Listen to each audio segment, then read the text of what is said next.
Halo teman-teman, assalamualaikum warahmatullahi wabarakatuh. Oke, terima kasih atas saran dari teman-teman.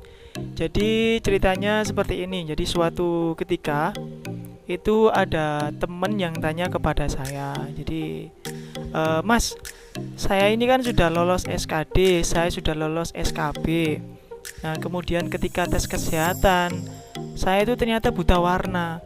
Nah, apakah itu mempengaruhi kelulusan saya? Apakah itu bisa membuat saya tidak lolos gitu? Jadi ada pertanyaan semacam itu, teman-teman. Jadi menurut pengalaman saya juga soalnya itu saya CPNS angkatan 2019.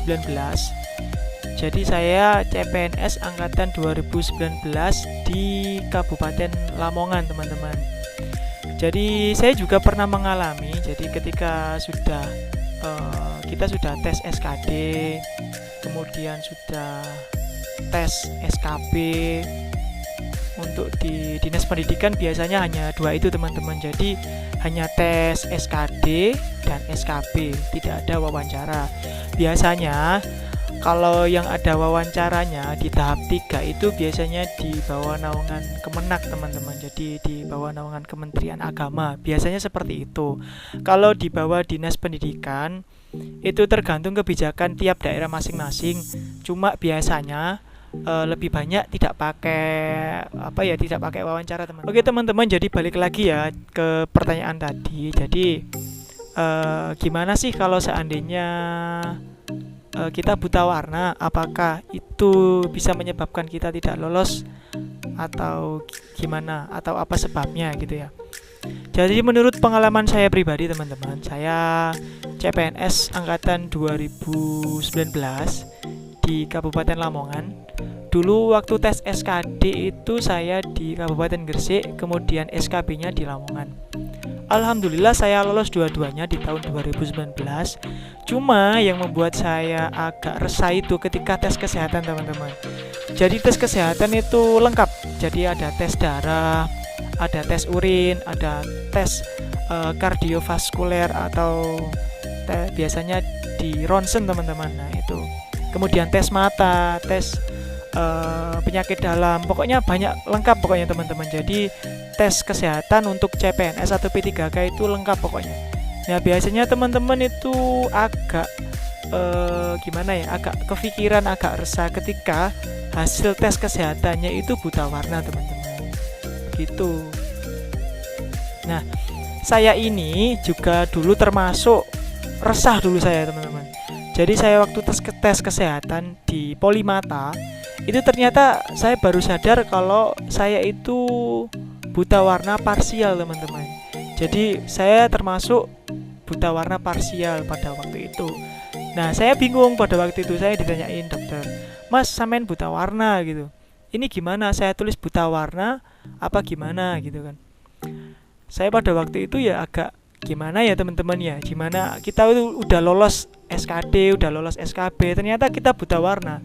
Dan saya saat itu saya tipe orang yang dimana saya itu ingin jujur di awal. Ya udahlah, kalau memang rezeki saya lolos. Jadi saya bilang ke dokter di Polimatanya, ya udahlah, tulis buta warna parsial aja, nggak apa-apa dok gitu. Jadi saya beranikan untuk, jadi surat keterangan sehatnya nanti ada surat keterangan sehat, cuma di keterangannya ada tulisan buta warna gitu, teman-teman. Jadi itu yang membuat saya resah dulu.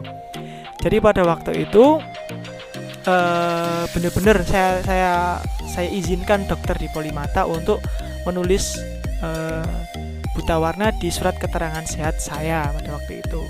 Jadi nanti untuk surat keterangan sehat itu ada dua biasanya, teman-teman. Ada surat keterangan sehat jasmani dan ada surat keterangan sehat rohani, teman-teman.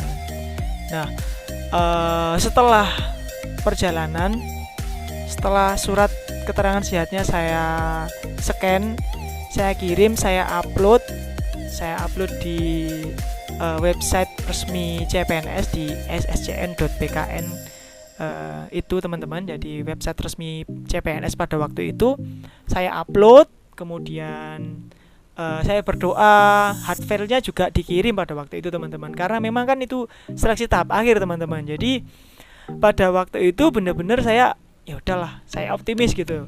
Ternyata memang benar teman-teman. Jadi intinya itu buta warna tidak mempengaruhi hasil seleksi CPNS kalian, atau dalam tanda kutip, walaupun kalian buta warna, ketika kalian lolos SKD, SKP, maka kalian juga lolos. Jadi walaupun kita buta warna, kalau di dinas pendidikan itu nggak apa-apa teman-teman. Jadi teman-teman tidak usah resah, tidak usah bingung, atau tidak usah ragu menulis buta warna di surat keterangan sehat teman-teman. Jadi begitu teman-teman. Jadi nggak apa-apa, menurut pengalaman saya pribadi sih, buta warna itu tidak mempengaruhi hasil tes di CPNS teman-teman. Nah, ada pengecualian teman-teman. Nah, buta warna itu akan berdampak ketika kita melamar di instansi seperti TNI, Polri, atau dokter. Nah, biasanya itu seperti menurut pengalaman teman-teman saya itu tidak bisa teman-teman. Jadi buta warna tidak bisa masuk untuk seleksi TNI, Polri, atau dokter. Nah, di instansi pendidikan, di dinas pendidikan itu menurut saya buta warna cenderung tidak begitu berdampak banyak, karena kita tahu sendiri bahwasanya kita sebagai guru itu walaupun kita istilahnya mata kita minus, misalkan minus sekian 5 atau 3 pakai kacamata tebel banget, atau kita buta warna, itu tidak akan mempengaruhi pekerjaan kita sebagai guru. Yang mempengaruhi cuma itu tidak begitu signifikan teman-teman. Jadi tetap kita bisa menyampaikan ilmu kita kepada murid. Nah, walaupun kita buta warna teman-teman. Jadi jawabannya adalah buta warna tidak mempengaruhi kelulusan ketika seleksi CPNS atau P3K teman-teman. Oke teman-teman, jadi itu sedikit pengetahuan dan pengalaman saya pribadi ketika tes seleksi CPNS teman-teman. Oke teman-teman, terima kasih. Jangan lupa subscribe teman-teman demi mendukung channel saya. Yaudah, assalamualaikum warahmatullahi wabarakatuh.